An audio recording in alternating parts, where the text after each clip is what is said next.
Hallelujah, praise the Lord. आप सबको जय मसीह की।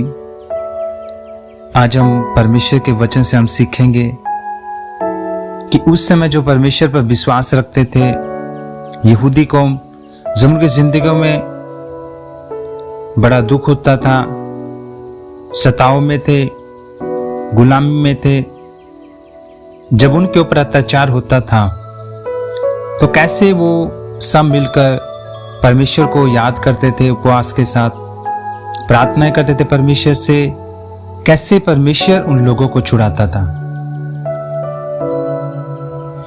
हम एस्तेर की पुस्तक हम पढ़ते हैं, उसके 4 अध्याय में जो मुर्दके, जो एस्तेर के चाचा का लड़का था, वो उसको एस्तेर के पास एक संदेश को भेजता है कि सारी यहूदी कौम नष्ट होने वाली है, कि हो सकता है कि परमेश्वर ने तुझे इसीलिए इस पद के ऊपर रखा है कि तू यहूदी कौम को बचा सके। तो यहां पर एस्तेर रानी एक बात का फैसला लेती है कि मैं अपनी यहूदी कौम को बचाऊंगी। एस्तेर रानी इस बात को बखूबी जानती थी कि राजा ही इस आज्ञा को बदल सकता है, लेकिन राजा के पास जाना बिना उसके बुलाए, हो सकता है कि मुझे मौत मिल जाए।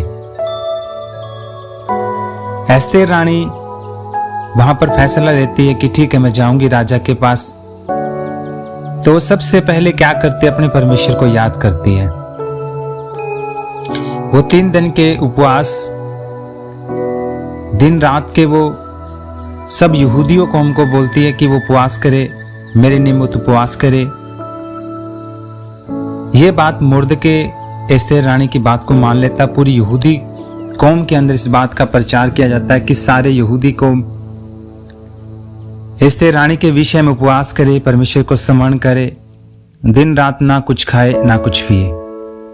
तो मेरे प्रियो, जब एस्तेर रानी ने, यहूदी कौम ने फैसला लिया,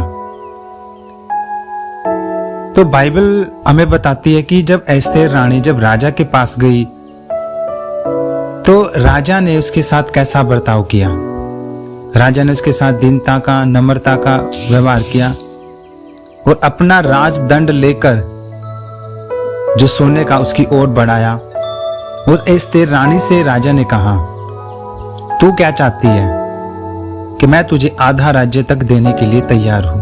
राजा बड़ा आनंदित हुआ एस्तेर रानी को देख के। हम बाइबल के अंदर पढ़ते हैं, प्रेरितों के काम में,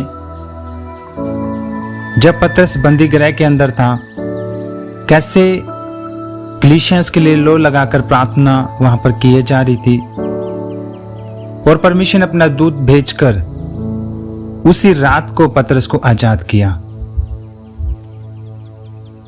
मेरे प्रियो, आज इन वचनों के द्वारा हम क्या सीख रहे हैं कि आज के समय में परमेश्वर के दासों के साथ, कलीसियाओं के साथ आज के समय में कैसा बर्ताव किया जा रहा है, कैसे लोग उपद्रव करते हैं, अत्याचार करते कलीसियाओं के ऊपर, पासवानों के साथ। बहुत सारों को तो मार देते हैं, पीटते हैं, जेल के अंदर उनको डालते हैं। उस समय जो वो कलीसियाएं थी, कैसे वो प्रार्थना करती थी। आज समय मेरे प्रियो कि हम सब एक मन हो, एकजुट हो, परमेश्वर से हम प्रार्थना करें, हम दुआएं करें, उपवास करें। अगर हम दूसरे तरीकों को अगर हम अपनाते हैं, दंगा फसाद करना या गलत नारे लगाना प्रशासन के विरुद्ध, क्योंकि परमेश्वर की इच्छा नहीं है। परमेश्वर क्या कहता है? परमेश्वर कहता है कि तुम दुआएं करो, प्रार्थनाएं करो, जो तुम्हारे ऊपर अधिकारी हैं। राजाओं के मन कौन बदलता है? परमेश्वर ही बदलता है। यहां पर राजा का मन किसने बदला? परमेश्वर ने बदला। क्या यहूदी कौम ने उपद्रव किया? क्या उन्होंने नारे लगाए? क्या उन्होंने गलत वर्ड राजा के लिए इस्तेमाल करे? वहां पर बिल्कुल भी नहीं किए। एस्तेर उसकी पत्नी थी, क्या उसने राजा के साथ गलत व्यवहार किया? बिल्कुल भी नहीं किया, क्योंकि वो परमेश्वर को जानते थे। वो लोग कि अगर हम परमेश्वर से प्रार्थना करेंगे उपवास के साथ, तो निश्चय परमेश्वर हमारी प्रार्थनाओं को सुनेगा। अगर आज यही विश्वास सब जनों के अंदर है तो मेरे प्रियो, सब जन एक मन हो, सब जन उपवास करे, प्रार्थना करे, अधिकारियों के लिए प्रार्थनाएं करे। परमेश्वर निश्चय है कि पिता आजाद करेगा। हम गलत तरीकों को ना अपनाएं। हमें चाहिए कि हम परमेश्वर को याद करें, परमेश्वर को स्मरण करें, क्योंकि परमेश्वर ने कहा तुम उनके लिए दुआएं करो, प्रार्थनाएं करो अधिकारियों के लिए, ताकि तुम शांति के साथ अपने जीवन को जी सके। आज इस बात की घटी है, हम दूसरे रास्ते को हम ढूंढते हैं, लेकिन परमेश्वर जो चाहता हम वो करें, क्योंकि परमेश्वर कहता है मैं राजाओं के मनों को नालियों के समान बदल देता हूं। मेरे प्रिय, समय है कि सभी परमेश्वर के दासों का, पासवानों का इकट्ठा होना, कलीसियाओं का एक मन होना, कि वो सब कलीसियाएं एक मन होकर सबके लिए वो दुआ करे, प्रार्थना करे। एक दिन ऐसा ठहराए कि सब कलीसियाएं, सब पासवान उस दिन अपने अपनी कलीसियाओं के अंदर इकट्ठे, अपने घरों के अंदर इकट्ठे हो, चाहे जहां भी हो, कि वहां उस दिन वो उपवास करे, प्रार्थनाएं करे। वो परमेश्वर निश्चय है हमारे एक मन होने के कारण कि परमेश्वर हमारी दुआओं को सुने और राजाओं के मनों को परमेश्वर बदल दे और हम शांति के साथ जीवन को हम जी सके। मेरे प्रियो, में गिड़गिड़ाना, में घुटने परमेश्वर के सामने में टेकना, अगर हम लोगों के पास भागेंगे तो हमारा विश्वास परमेश्वर से उठ चुका है, हम लोगों पर भरोसा करते हैं। परमेश्वर ये चाहता है कि हम एक मन हो के हम प्रार्थना करें, लेकिन आज के समय में देखते हैं सब अलग अलग एकदम बिल्कुल नजर आता है। और यही काम है, शैतान ने इसी बात का आज फायदा उठाया, इसलिए एक एक पासवानों के साथ वो